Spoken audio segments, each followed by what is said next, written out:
Okay, brilliant. I will dive right in then and try and move this.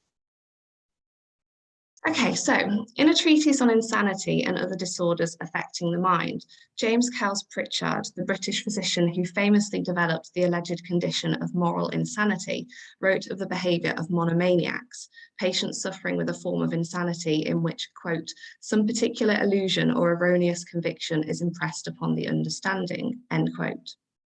Those experiencing this condition, Pritchard claims, tended to be individuals of a melancholic nature.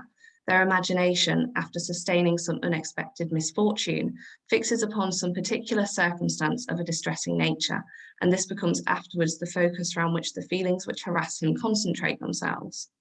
This circumstance is often some real, occasionally some trifling act of delinquency. In other instances, an unreal phantom suggests itself, which at first haunts the mind and is at length admitted as reality. While the pattern of behaviour that Pritchard describes bears similarities to the progression of the eponymous protagonist's mental decline in Thomas Anstey Guthrie's 1896 psychological horror narrative, The Statement of Stella Maberly, this discussion concerns itself not with diagnosing Stella. Rather, and I think more importantly, it intends to explore the representation of the protagonist's mental health. In this text, Stella's mental illness is expressed through the figure of a dangerous supernatural entity, a portrayal that resembles the paranormal description of the delusions experienced by monomaniacs, as outlined by physicians like Pritchard.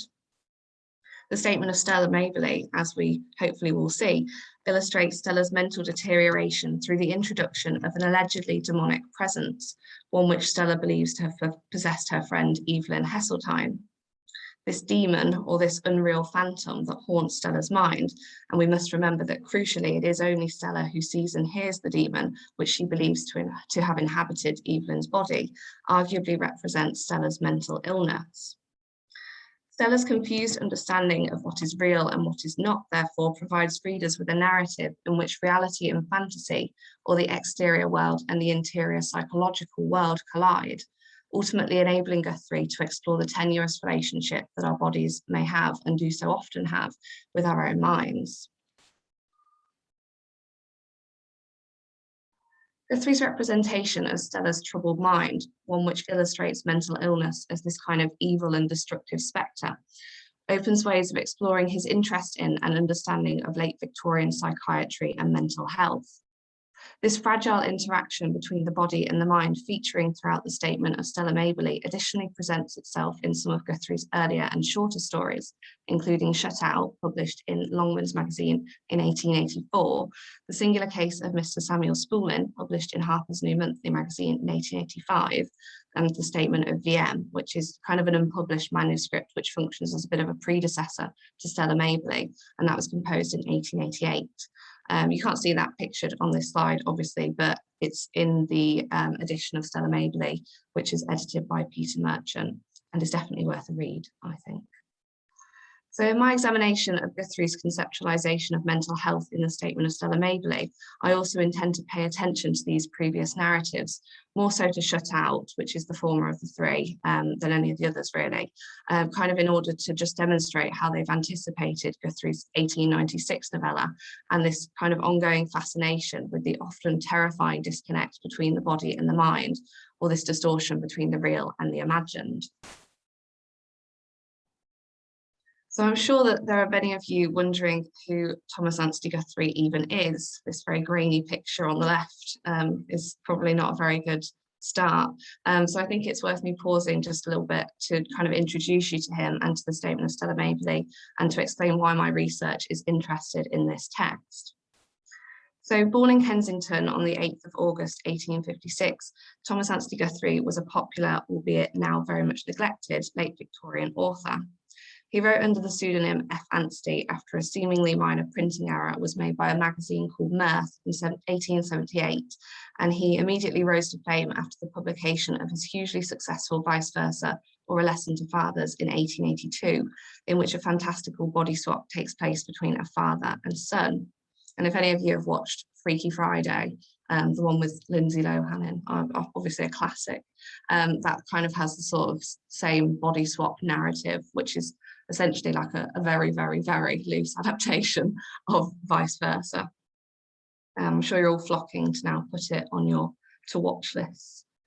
So over the next 50 years or so, following the success of Vice Versa, Guthrie published a variety of novels and short stories, whilst regularly contributing to the infamous Punch magazine, during which time he was also appointed a seat at the Punch table. Guthrie's work remains, though, for the most part, at the margins of literary criticism. Aside from the efforts of a handful of scholars such as Peter Merchant, Sarah Alexander, and Beth Fleischman, for example, Guthrie's literary career remains almost entirely neglected. And just to let you know, at the end of the talk, I've got like a slide where there's some reading suggestions if anyone is interested in reading anything further about Guthrie.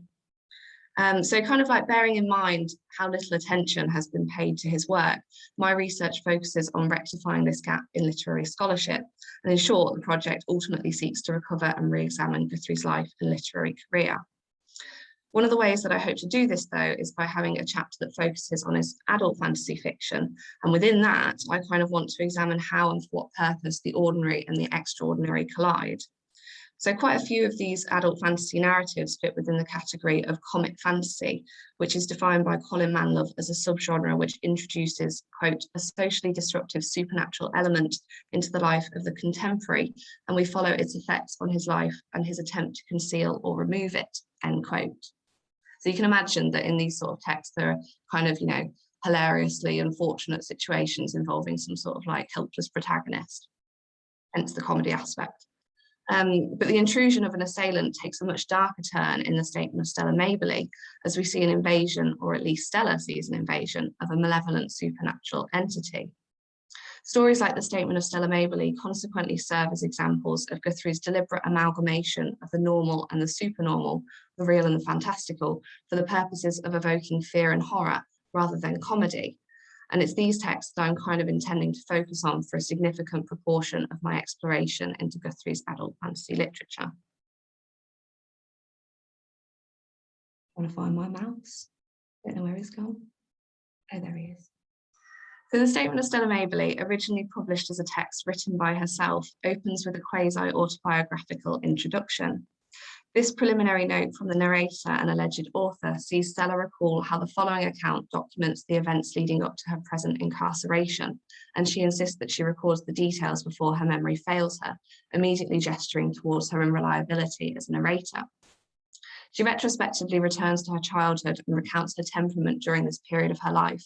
Readers learn here, for example, of Stella's melancholy, her despondency, the way she distanced herself from kind of like social interactions and friendship groups or romantic pursuits, as well as her inclination to experience fits of violent anger.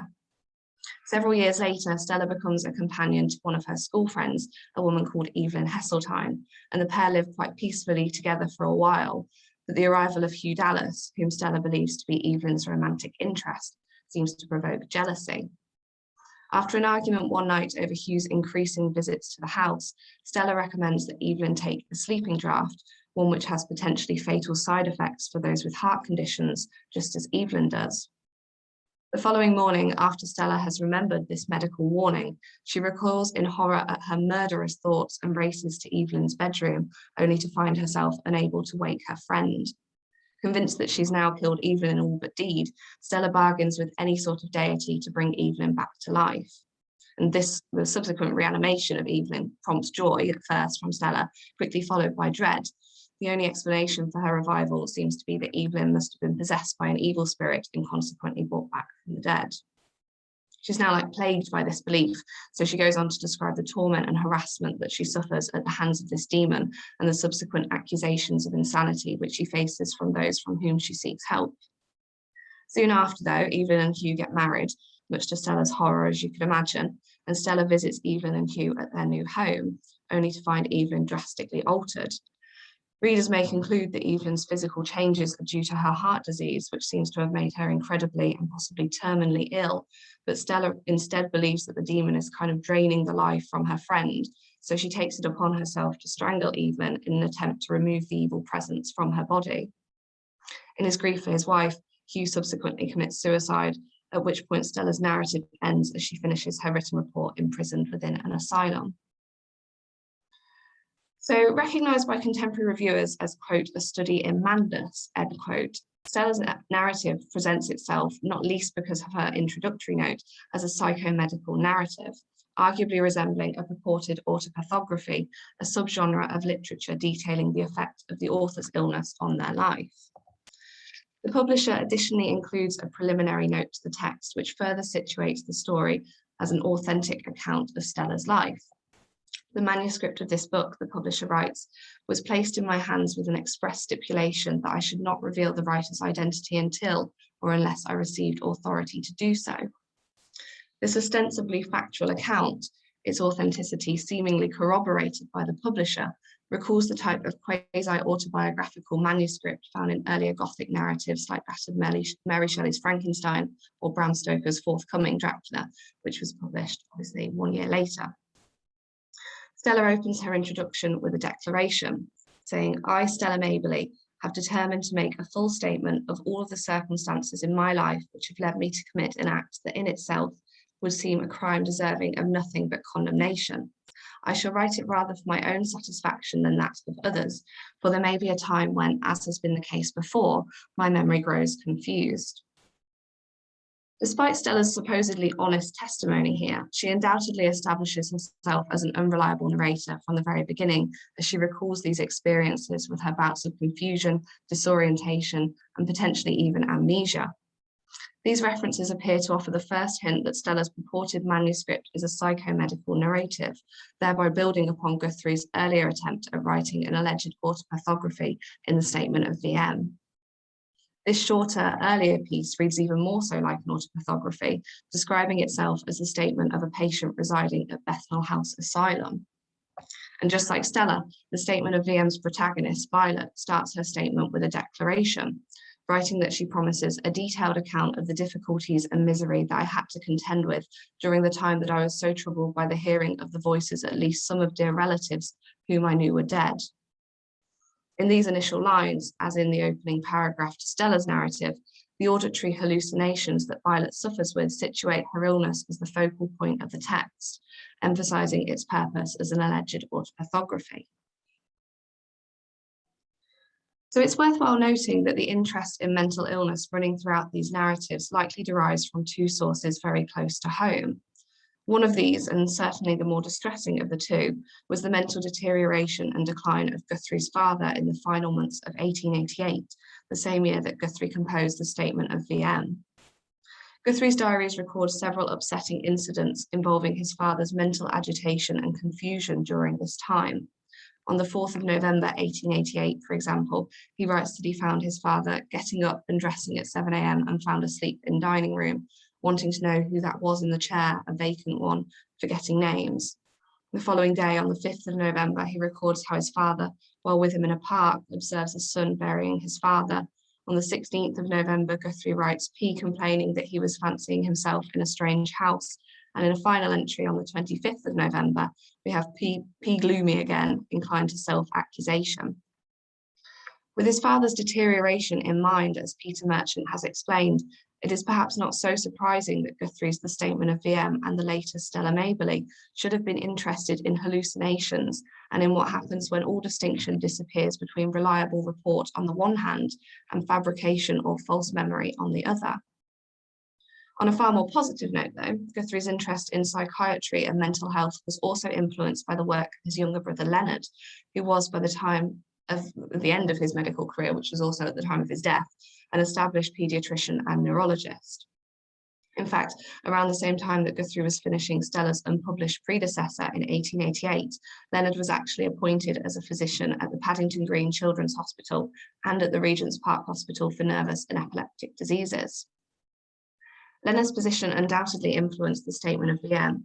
In fact, as Merchant has pointed out, Guthrie, quote, could not have convincingly described the psychomedical symptoms that are necessarily woven into this self-styled record of mental struggles without the specialist knowledge to which his brother's studies and professional standing gave him access, end quote. Crucially, the combination of these two personal influences likely contributed towards Guthrie's continual interest in contemporary psychiatry and mental illness through the final decades of the 19th century. But what did the scene of contemporary psychiatry look like? What medical landscape were Guthrie's Shutout, the statement of VM, and the later statement of Stella positioned amongst? I'll pause here just for a few moments to try and answer these questions and just sort of provide a bit of a brief overview of the state of Victorian psychiatry at the time that Guthrie was writing. I've tried to make this kind of as accessible as possible for everyone because I'm not sure how much everyone knows, so please try and forgive me if I'm just repeating anything that you've already heard. So at the beginning of the 1800s, physicians possessed a rather rudimentary knowledge of psychiatric disorders, and it was one that differed very little from that of the previous century. George Chain's The English Malady, published in 1733, serves as an example of one such psychomedical investigation. Although this book was actually one of the most influential medical texts at the time of its publication, Chain's full title, The English Malady, or A Treatise of Nervous Diseases of all kind, as spleen, vapours, lowness of spirits, hypochondriacal and hysterical distempers, etc., offers an idea of just how uncertain and confused the knowledge about psychiatric disorders were in the 1700s. As Janet Oppenheim notes, texts like these piled together illnesses without any or very little distinction or categorization. The amalgamation of nervous disorders, Oppenheim continues, with other afflictions like hysteria, melancholy, and hypochondria, left medical professionals and the public confused not only about the cause of such maladies, but also how to treat them. Treatments in asylums did change, however, in the former part of the 19th century, departing from earlier methods of restraint and instead opting for moral management, a tactic championed by advocates of non-restraint like Pinel in France and William Tuke in England. These types of therapeutic treatment focused on ensuring that patients felt like they were contributing to the community by giving them a routine that included both work and leisure. And Tuke's York Retreat, which is pictured on the left of this slide, was opened in 1796 and introduced moral management to institutions and patients across England. These new facilities represented, to contemporaries at least, a vision of humanitarianism, reform and progress, all themes very much in keeping with the Victorians' idealised view of the 19th century. Charles Dickens famously declared his support for this new dawn in psychiatric care in A Curious Dance Round a Curious Tree, an article published in Household Words in 1852. Comparing the dehumanizing restraints used in earlier institutions, where patients, quote, were chained naked in rows of cages, end quote, to the therapeutic treatments offered by moral management, Dickens, as Richard Curry has noted, demonstrated his determination to insist that Victorian psychiatry treated the insane humanely. This type of moral management, however, also involved more ostensibly benign supervision and surveillance. It was more protective, more custodial. As Elaine Showalter has pointed out, these tactics mirrored the domestic environment in which women were so often confined to in their homes. Although I won't be going into it in any depth today, it's worth pointing out briefly that depictions of this form of kind of patriarchal custody are explored in narratives, obviously like Charlotte Perkins Gilman's famous Yellow Wallpaper, which was published in 1892. But before that, even in Guthrie's The Statement of VM in 1888, which is like a really interesting text that basically centers around a dangerous woman whose actions are either the result of a troubled mind or a troubled marriage. Her second husband seems to have potentially conspired with a doctor to have his wife declared insane, and she suggests this in her purported autopathography when she writes, quote, my husband and he, meaning the doctor, great friends, easy to have me sent to an asylum, end quote. As Merchant has highlighted, quote, that the Victorians used diagnoses of madness to manage mutinous women is a conclusion often reached by social historians today, but to find such suspicions voiced by the Victorians themselves is rare. If Guthrie means them to be given any credence, then marriage rather than Bethnal House Asylum is the institution in which Violet M. has found herself restrained, end quote. Despite efforts to try and distance themselves from somewhat vague theories of insanity circulating before the 19th century, alienists, as they came to be known by the 1860s, or physicians dealing with patients who suffered from an alienation from their own mind, failed to provide any definitive answers on the causes of insanity. The late Victorian era did, however, see a prevalent interest in degeneration and the application of this theory to psychiatric patients with chronic mental diseases frequently framed as some sort of kind of evolutionary error, and I'm putting that in inverted quotes, air quotes, for all of you who obviously can't see that.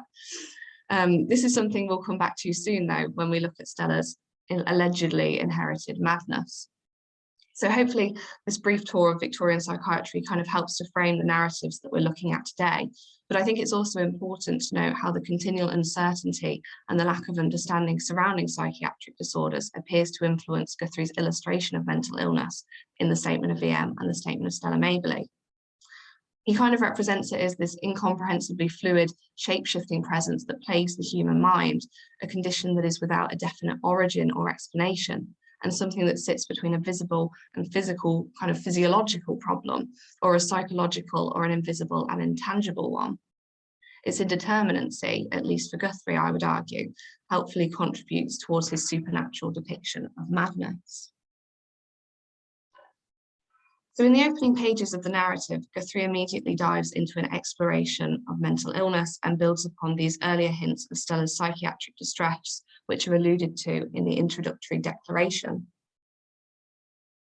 In doing so, he opens the narrative to a discussion on Stella's inherited insanity.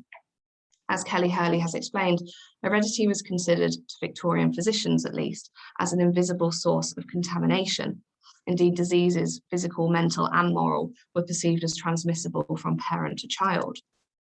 Frequently, we find mothers especially blamed for supposedly infecting their children with such conditions. In fact, in 1835, Pritchard wrote that idiots who are at large wander about the country, and the females often bear children. While Jean-Etienne Dominique Esquirol, and you're going to have to excuse that appalling attempt at pronouncing a French name, similarly notes in his Mental Maladies that insanity is rather transmissible by mothers than by fathers. These Victorian beliefs about the transmission of psychomedical disorders influenced the representation of the deviant and contaminating woman found in sensation literature. Texts like Mary Elizabeth Braddon's Lady Audley's Secret, published in 1862, for example, see the eponymous protagonist incarcerated in a private asylum because of her crime. We don't really have to strain too much to see the similarities between Lady Audley's fate and Stella's own fate. Lady Audley describes her inherited insanity to the reader, writing how no one knew of the hidden taint that I had sucked in with my mother's milk, consequently emphasizing how this secretion is figured as an invisible agent of infection. In the Statement of Stella Mabley, though, Stella's mother is similarly introduced as a woman who suffered with a psychiatric condition, as well as a potential source of contamination. She was cursed, Stella writes, with so violent a temper that it soon became impossible to live with her. Where or how she died, I don't know, for my father was always reserved on the subject.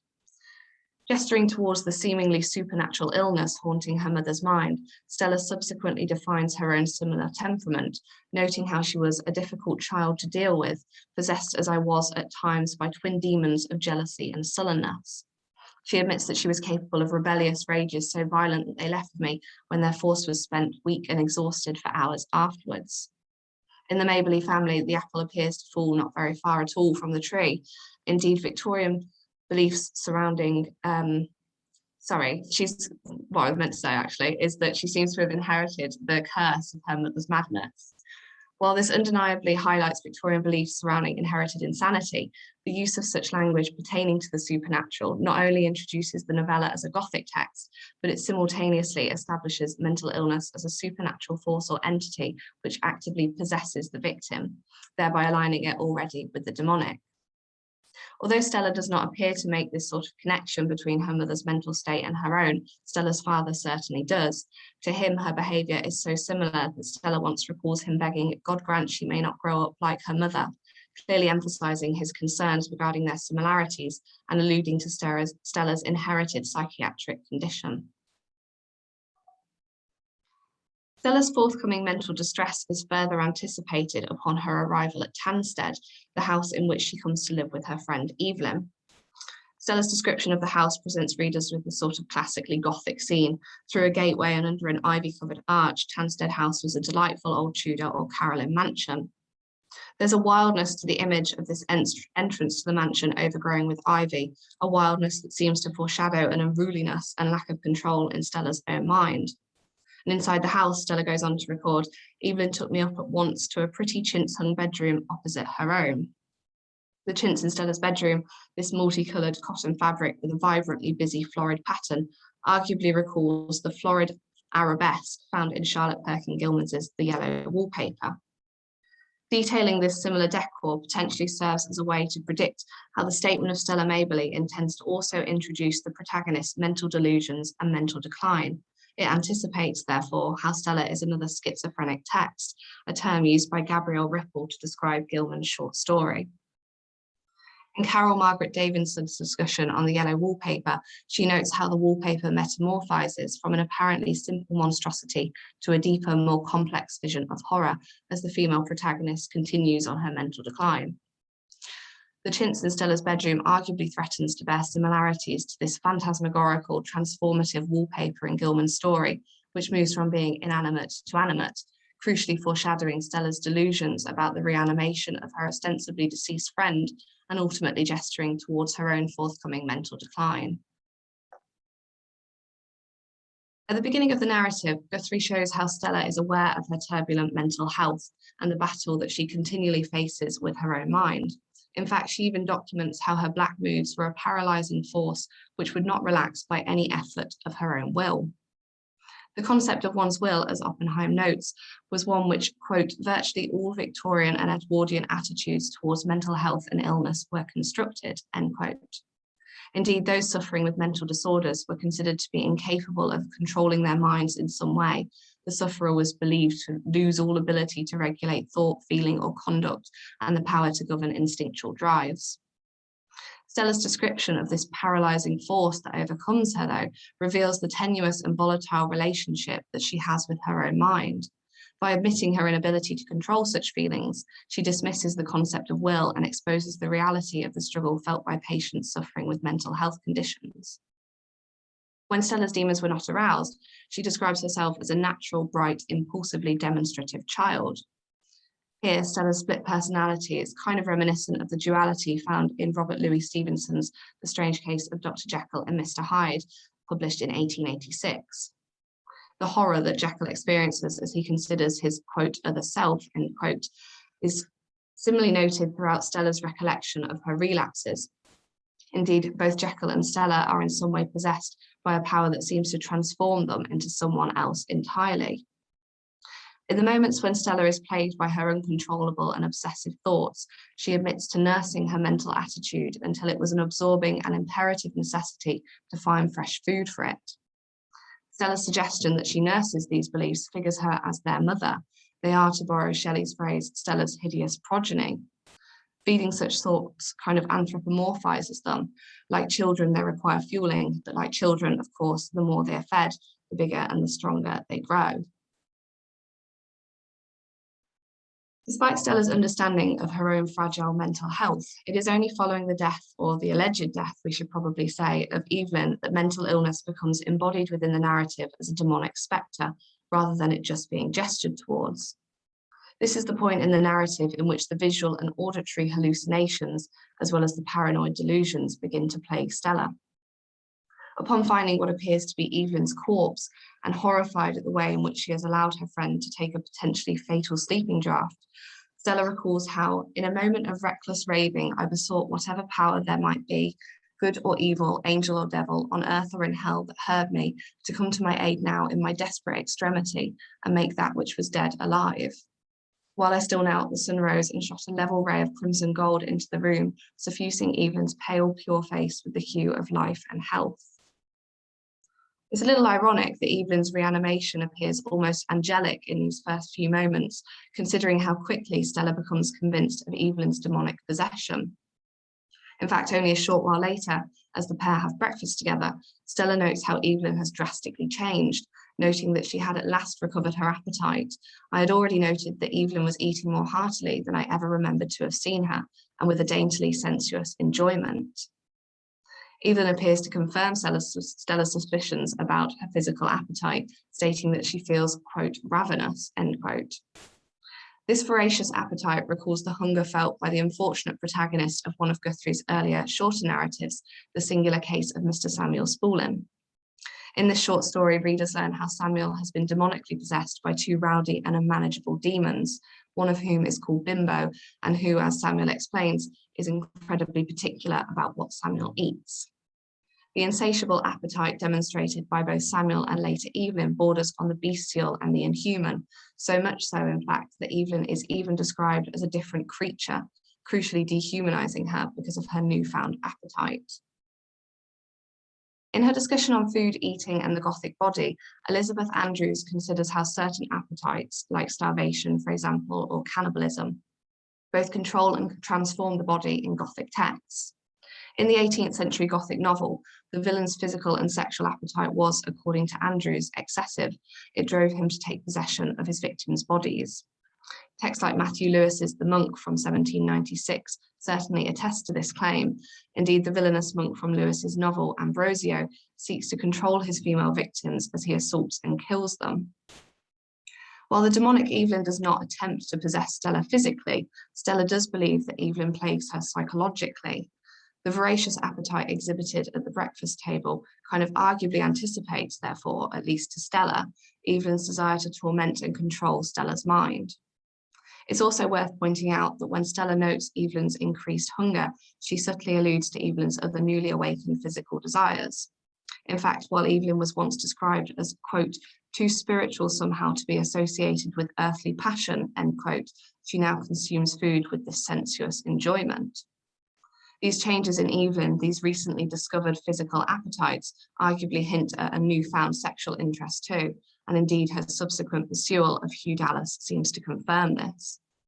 She is consequently transformed from the ideal Victorian woman, one who is spiritual, non-sexual, and self-disciplined, into someone with a seemingly uncontrollable interest in satisfying her physical desires and cravings.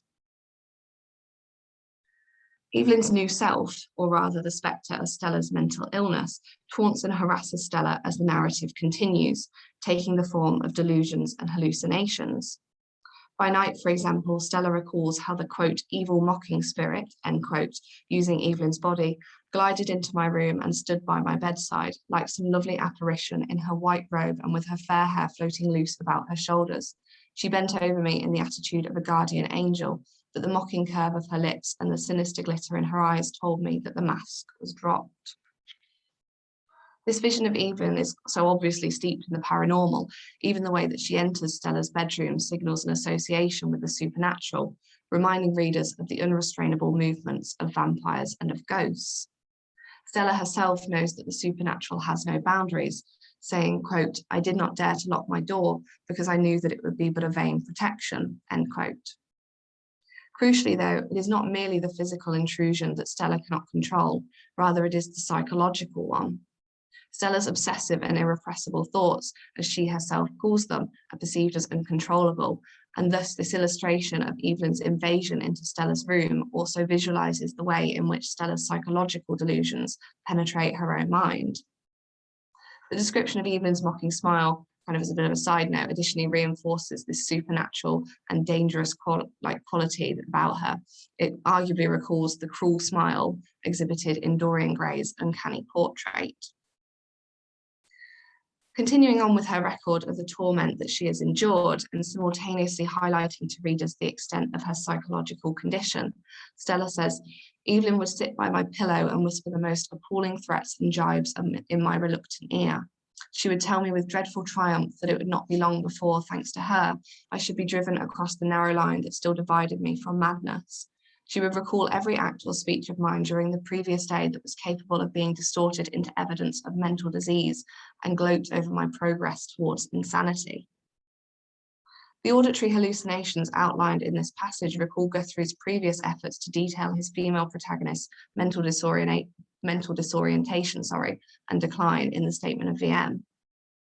In fact, within this shorter scenario, Violet notes how there were the voices of people long since dead and of those I knew were alive constantly talking to me, crowding together or scattered all over the house, crouching in corners. Words seemed to issue from the ground. And again, you can kind of see, just as a little bit of a tangent, how similar it feels to the yellow wallpaper in quotes like that when she almost thinks that these things are coming out of the room itself. So to modern readers, at least, the auditory hallucinations that both Violet and Stella endure resemble schizophrenia.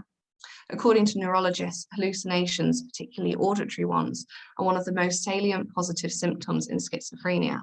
What characterizes auditory hallucinations is that the patient experiences someone speaking to him or her that is perceived as a reality, with an origin outside of the self.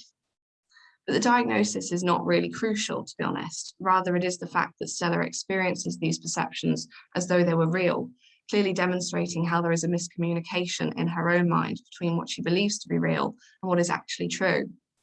Such delusions and confusion contribute to Stella's forthcoming mental collapse, and indeed, following Evelyn and Hugh's wedding, now completely exhausted by the mental torment that she has endured, Stella admits that her, quote, mind was shattered, end quote. Crucially, by employing this demonic Evelyn as a spectral embodiment of Stella's mental illness, Guthrie explores how the mind may very easily trick us, how reality can be so unrecognizable, and how those suffering with mental health conditions can so easily experience a physical and psychological collapse from their mental disorientation.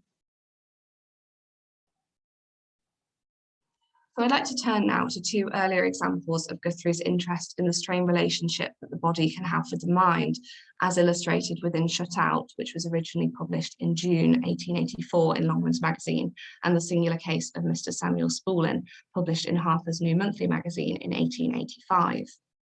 I'm hoping that this brief foray into these two texts will demonstrate how Guthrie's interest in mental illness and the tenuous relationship between the body and the mind crop up within earlier and shorter texts, and how exploring such themes in these narratives anticipates their revival and further exploration in his subsequent and more extensive literary investigations into mental illness. In Shutout, readers meet Wilfred Rolleston as he journeys home from school. He compares his dislike for and his despondency with school to his increasing elation over the forthcoming academic break, detailing how he hopes to spend time with his family, noting particularly his mother, as well as his romantic interests, a neighbour called Ethel. When he arrives home and knocks on the front door, though, there is no one to let him in. And unsurprisingly, Wilfred becomes quite distressed over this, begins to cause quite a scene on the street, consequently forcing a nearby police officer to involve himself in the scene.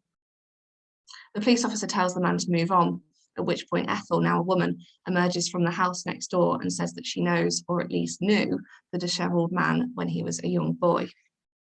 So by the end of the story, both Wilfred and Guthrie's readers realise that the protagonist was incorrectly imagining himself as a young boy.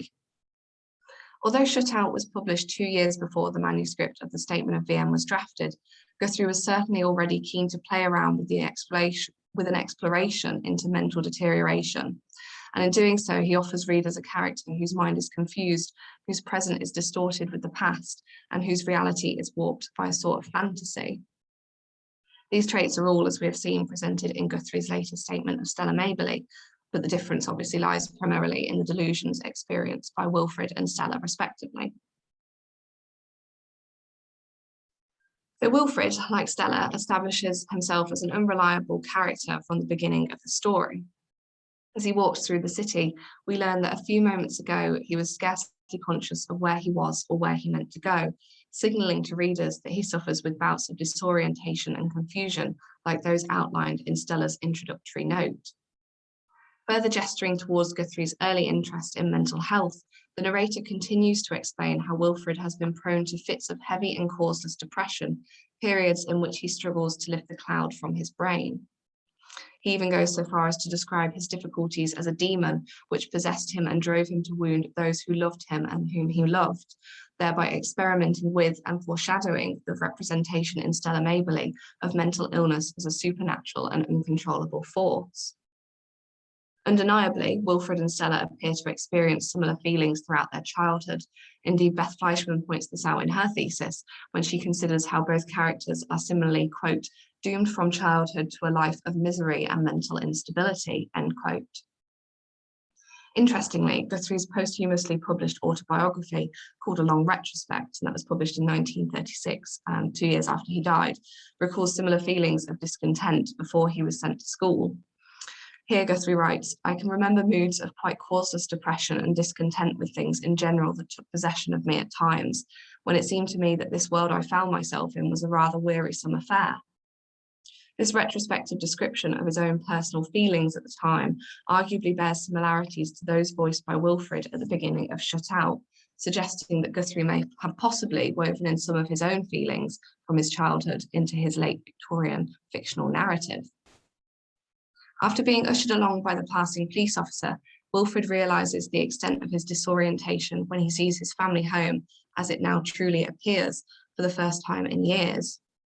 This house, his own, Wilfrid notes, why it is all shuttered and dark, some of the window panes are broken. This dilapidated house, standing in striking contrast to its previous description of one full of liveliness, excitement and energy, is the image of Wilfrid's collapsed mind. You are not the same, Wilfrid says to Ethel, horrified at the illusion that he has been experiencing. Nothing is the same, it is all changed, and oh my God, what am I? He knows now that his boyhood has gone forever. He has been knocking at a door which will open for him never again, and the mother by whose side he had meant to spend the evening died long years ago. This painful recollection of Wilfrid's mother may once again bring a bit of a personal note to Guthrie's narrative. When Guthrie's own mother, Augusta Amherst Austen, died in 1877, her death took the family by quite a surprise, and it really shook them. In a long retrospect, Guthrie actually writes, quote, "What her death meant to us all, and especially my father, I shall not try and put into words. It seemed incredible that she should be dead, impossible to imagine what life would be without her. And now, almost without warning, she had been taken from us, and our home was left desolate forever." End quote. The desolation that Wilfrid describes when he finally sees his family home arguably mirrors these feelings of devastation and loss experienced by Guthrie following the death of his own mother. The fragmented and confused speech used by Wilfrid in this aforementioned passage clearly highlights the disconnect between the past and the present, and his acknowledgement of the differences between his younger self and his adult self emphasise the fragility of his grasp on reality. His distorted understanding of reality appears to overrule any sort of recognition of the world around him, and in a similar vein, Samuel Spaulding's troubled mind, after being invaded by demons, seems to overrule his ability to control his behaviours and his own body. In the singular case of Mr. Samuel Spaulding, which is definitely the most amusing of the texts featuring within this talk, it's kind of concerned with the eponymous protagonist's demonic possession. And it kind of presented as this sort of like quasi-authentic case study, but it's a bit of like satire at the same time. So the narrator, who's Samuel's wife, Susan, details how her fiance's behaviour drastically changes one night at a dinner party before their wedding.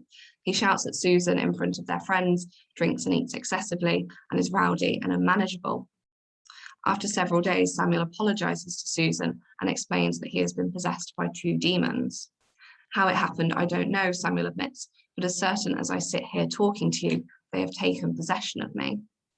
The culprits, these, quote, 2 devils, 2 evil spirits, end quote, appear to force Samuel to do and say things that he does not want to, as we saw earlier in the example of Bimbo's eating habits. Once again, therefore, Guthrie plays with the disconnect between the body and the mind by representing Samuel's physical body as this kind of malleable puppet for the mind, or the demons that have invaded his mind to manipulate.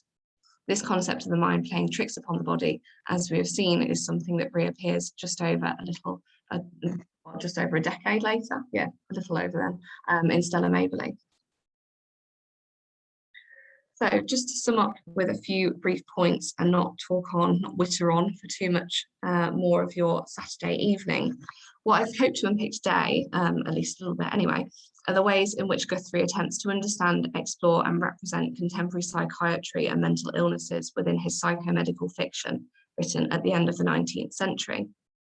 By looking at the statement of Stella Maberly alongside Guthrie's earlier and shorter stories, we can see a pattern emerging that features a recurring interest in mental health and the representation of the fragmented and fragile grasp that one can so often have upon reality. While it is not necessarily surprising that Guthrie was interested in such topics, given his personal connection with them, it is interesting to note how these earlier fictional dabblings with the supernatural and with mental confusion amalgamate in a more extensive investigation into mental health in 1896, when Stella is finally published. Figuring mental illness as a demonic spectre in the statement of Stella Maberly enables Guthrie to represent the invasive, uncontrollable, and possessive nature of mental diseases, ultimately demonstrating how psychiatric conditions can so easily distort one's understanding of reality and drive people to transform into, figuratively speaking, of course, someone other than themselves. Fleischman rightly points out in her thesis that both Shutout and the statement of Stella Maberly, and I would add to that the statement of VM, exemplify just how destructive the sense of alienation can be. While she speaks of the social isolation experienced by Wilfred and Stella, it's worth instead, I think, acknowledging the destructive impact caused by the psychological isolation experienced by the protagonists of Shutout, Samuel Spaulding, the statement of VM, and the statement of Stella Maberly. Certainly, it seems to be their psychological alienation from reality that I think Guthrie is most interested in exploring throughout these texts, as well as the consequences of having such a fragile relationship between the body and the mind, or the real and the imagined. Thank you all so much for listening. I've put on this slide just some reading recommendations if anyone is interested. This book that I mentioned that was on the slide earlier, the Stella Maberly edition, edited by Peter Merchant, is really great actually, because it has it's got Stella in it, and then it's got the manuscript version of the statement of VM just after, and then a film scenario when Guthrie was kind of playing around with cinema essentially, and trying to adapt some of these earlier works into film. So it never actually went anywhere, but it's quite good to see how he wants to adapt it as time goes on, try and keep up with this changing period as you know, the Edwardian era moved forward. But yeah, so I would really recommend having a look at that one, if nothing else. I'll stop sharing my screen now and then put my video back on. Thank you all so much for listening.